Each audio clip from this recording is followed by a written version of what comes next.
اللہ نے ہمیں ایک نماز عطا فرما دی جس کو ہم آج صلاۃ التراویح کہتے ہیں۔ میرے نبی کے زمانے میں اسے قیام اللیل کہا جاتا تھا، اس لیے حضرت عائشہ رضی اللہ تعالیٰ عنہ کی روایت ہے جس سے 8 رکعت والے حضرات استدلال کرتے ہیں کہ رمضان اور غیر رمضان میں اس کو امام بخاری نے قیام اللیل کا ہی عنوان دیا ہے، آپ نے 11 رکعت سے زیادہ نماز نہیں پڑھی۔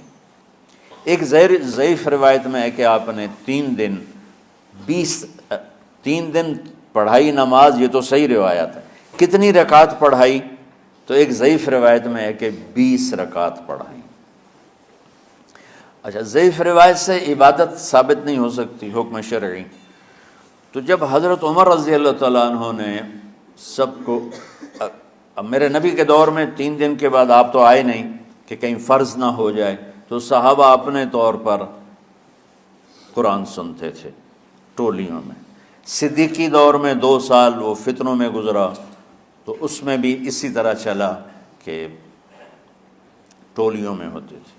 حضرت عمر رضی اللہ عنہ کے زمانے میں حکومت مضبوط ہو گئی، طاقتور ہو گئے، تو ابتدائی سالوں میں نہیں، چند سالوں کے بعد اب مسجد میں تشریف لائے تو لوگ اس طرح کوئی 4 ادھر 4 ادھر 5 ادھر 10 ادھر 20 ادھر، تو کہنے لگے ان کو ایک امام پہ جمع کر دیا جائے تو کتنا اچھا ہوگا۔ تو آپ نے سب کو اکٹھا کیا اور ابی بن کعب رضی اللہ تعالیٰ عنہ کو امام بنایا اور سب کو ایک نماز پہ جمع کر کے 20 رکعت کا حکم عطا فرمایا۔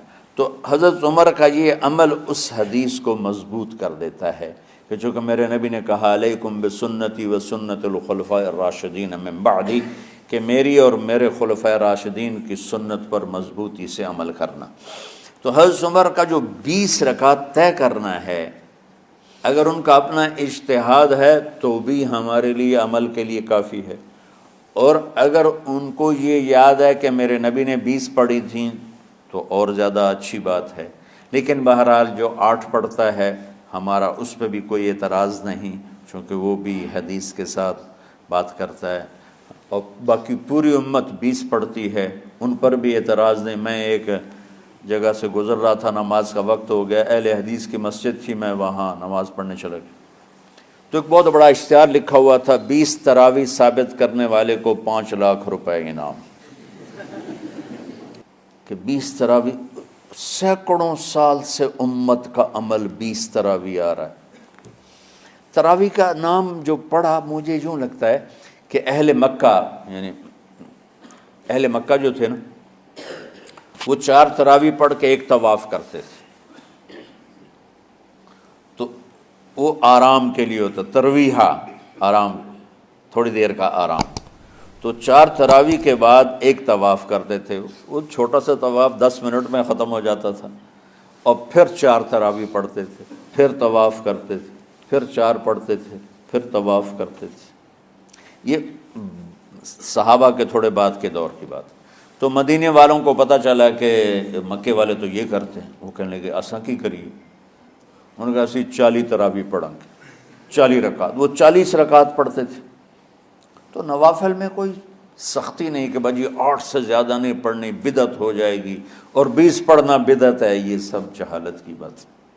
اور یہ 8 پڑھ رہے ہیں یہ غلط ہے، یہ بھی حماقت کی بات ہے۔ جو صحیح حدیث سے دلیل پکڑ کے کوئی عمل کرتا ہو تو بھائیو اس سے بحث نہ کیا کرو، مناظرہ نہ کیا کرو، یہ بہت نادانی والی بات۔ اور امت کا خلق، لاکھوں کروڑوں انسانوں کا ایک عمل پہ جمع ہونا، یہ بذات خود اس کی طاقت کی ایک دلیل۔ اور حرمین جب سے میرے رب نے، حضرت عمر نے 20 رکعت شروع کی، آج تک وہاں بھی ساری مساجد میں 8 رکعت تراویح ہوتی ہے، لیکن حرمین کی مسجد میں 20 رکعت، ادھر بھی ادھر بھی۔ اور یہ جو وہ وہاں ختم قرآن پہ دعا نہیں مانگی جاتی، یہ کس کا عمل ہے؟ حضرت عثمان کا۔ حضرت عثمان نے اپنے دور خلافت میں تراویح پڑھانے والے سے کہا جب قرآن ختم کرو تو دعا کرنا۔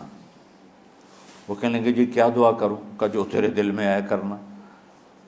تو ختم قرآن کی رات تراویح کی آخری رکعت میں من الجنت والناس کے بعد دعا کے لیے ہاتھ اٹھانا، یہ حضرت عثمان رضی اللہ تعالیٰ عنہ نے اس کو زندہ فرمایا۔